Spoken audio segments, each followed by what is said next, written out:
السلام علیکم ورحمۃ اللہ وبرکاتہ۔ آج کے اس ویڈیو میں ردیف اور قافیہ سے متعلق ہم پڑھیں گے۔ قافیہ کسے کہتے ہیں اور ردیف کسے کہتے ہیں؟ قافیہ ان حروف اور حرکات کا مجموعہ قافیہ کہلاتا ہے جو ہم آزاد ہوتے ہیں مگر الفاظ بدلے ہوئے ہوتے ہیں۔ قافیہ شعر میں ترنم پیدا کرتا ہے، خوبصورتی پیدا کرتا ہے یا دوسرے مصرعے کے آخر میں، لیکن ردیف سے پہلے بار بار آتے ہیں۔ مثلا ساز، نماز، گداز، راز وغیرہ ہم قافیہ الفاظ ہے، یعنی ایک جیسے ملتے جلتے آواز ہے۔ ردیف و حروف یا حروف ردیف ہے جو دوسرے مصرعے کے آخر میں اور قافیہ کے بعد بار بار آتے ہیں، یہ کبھی بدلتے نہیں۔ ردیف ایک لفظ کی، دو الفاظ کی یا اس سے زیادہ الفاظ کی بھی ہو سکتی ہے۔ ذیل کے شعر سے قافیہ اور ردیف کی مثال سمجھ میں آ جائے گی۔ روشن جمال یا سے ہے انجمن تمام، دھکا ہوا آتش گل سے چمن تمام، شیرینی نسیم ہے سوز و گداز میسر، حسرت اترے سخن پہ ہے لطف سخن تمام۔ اس غزل کے اشعار کے دوسرے مصرعوں میں انجمن، چمن، سخن وغیرہ الفاظ قافیہ ہیں جو تمام سے پہلے آتے ہیں۔ دوسرے مصرعے کے آخر میں تمام بار بار آیا ہے، یہی ردیف ہے۔ مطلع غزل یا قصیدے کے پہلے شعر کو مطلع کہتے ہیں، جس کے دونوں مصرعے ہم ردیف و ہم قافیہ ہوتے ہیں۔ اوپر حسرت کی غزل کا پہلا شعر مطلع اور دوسرا مقطع ہے۔ مقطع جس شعر میں شاعر اپنا مختصر نام یعنی تخلص استعمال کرتا ہے مطلع کہلاتا ہے۔ اوپر کا دوسرا شعر مقطع ہے۔ فرد مطلع اور مقطع کے علاوہ غزل کے باقی اشعار فرد کہلاتے ہیں۔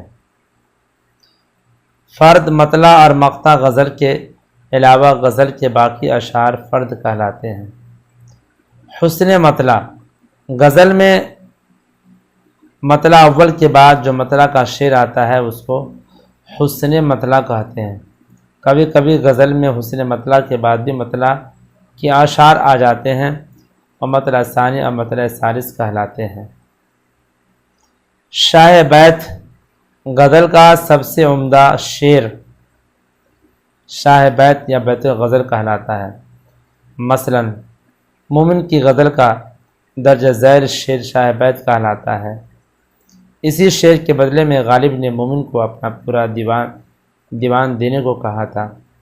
پاس ہوتے ہو گویا جبکہ کوئی دوسرا نہیں ہوتا، پاس ہوتے ہو گویا جبکہ کوئی دوسرا نہیں ہوتا۔ تلمیح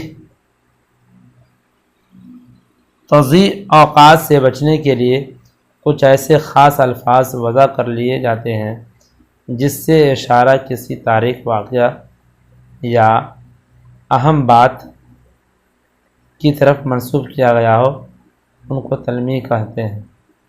تلمیح تضیع اوقات سے بچنے کے لیے ایسے خاص الفاظ وضع کر لیے جاتے ہیں جن سے اشارہ کسی تاریخ، واقعہ یا اہم بات کی طرف منسوب کیا گیا ہو، ان کو تلمیح کہتے ہیں۔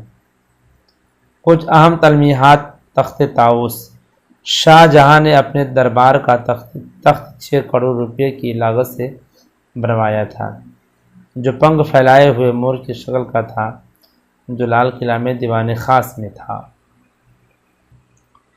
ہما ایک پرندے کا نام ہے جو فقط ہڈی کھاتا ہے۔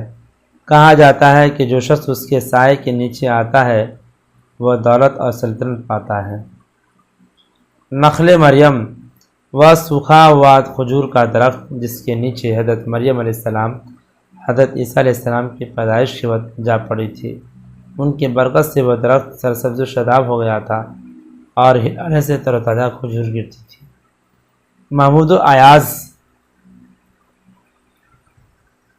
محمود ملک غزنی کا بادشاہ تھا۔ اس نے ہندوستان پر 17 بار حملے کیے۔ اس کا 16واں حملہ سومنات پر تھا۔ ایاز اس کا محبوب غلام اور مشیر خاص تھا، جس کو محمود غزنوی بہت مانتا تھا۔ آ گیا عین لڑائی میں اگر وقت نماز، قبلہ رو ہو کے زمیں بوس ہوئی قوم حجاز۔ ایک ہی صف میں کھڑے ہو گئے محمود و ایاز، نہ کوئی بندہ رہا اور نہ کوئی بندہ نواز۔ بندو صاحب محتاج و غنی ایک ہوئے، تیری سرکار میں پہنچے تو سبھی ایک ہوئے۔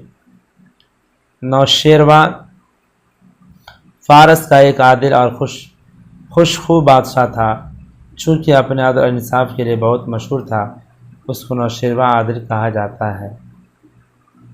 روح اللہ حضرت عیسیٰ علیہ السلام کا لقب ہے۔ روح الامین یا روح القدس یہ حضرت جبرائیل علیہ السلام کا نام ہے۔ دجال لقب ہے ایک برے اور چھوٹے آدمی کا جو خود قیامت کے قریب میں پیدا ہوگا اور خدا ایمان رکھنے والوں کو طرح طرح سے گمراہ کرنے کی کوشش کرے گا۔ حضرت عیسیٰ علیہ السلام اس عمل کی مخالفت کریں گے۔ ابن مریم حضرت عیسیٰ علیہ